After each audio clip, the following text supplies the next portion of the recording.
सीता माता के विवाह के लिए धनुष उठाने की शर्त क्यों रखी थी?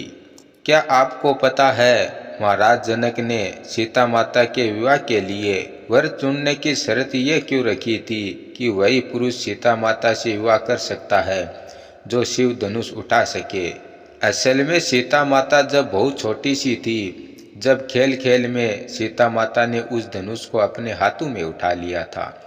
तभी महाराज जनक जी ने देखा कि सीता माता ने एक हाथ में धनुष उठा रखा था और दूसरे हाथ से मंदिर की सफाई कर रही थी। वह धनुष इतना भारी था कि जब राम जी ने उसे तोड़ा था, उस वक्त 5000 लोग उस धनुष को खींचकर लाए थे, लेकिन सीता माता ने बचपन में बहुत ही आसानी से अपने हाथों में उठा लिया था।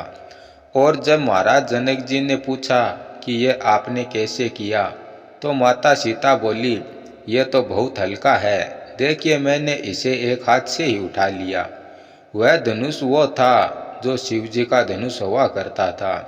शिवजी ने देवताओं को दिया था, देवताओं ने महाराज जनक के पूर्वजों को दिया था, और ऐसे ही वह धनुष महाराज जनक जी के पास पहुंचा था। और इसीलिए महाराज जनक जी ने सीता माता के विवाह के लिए यह शर्त रखी थी कि वही पुरुष माता सीता से विवाह कर सकता है जो इस धनुष को उठा सकता है, क्योंकि महाराज जनक को पता चल चुका था कि सीता माता कोई साधारण स्त्री नहीं है, यह तो कोई अवतार ही है। और इसीलिए सीता माता का विवाह सही पुरुष के साथ करने का फैसला लेना कठिन हो चुका था। इसीलिए यह कठिन शर्त धनुष वाली रखी थी ताकि सीता माता का विवाह सही पुरुष के साथ हो सके और जिस कार्य के लिए इस अवतार का जन्म हुआ है वह कार्य सफल हो सके।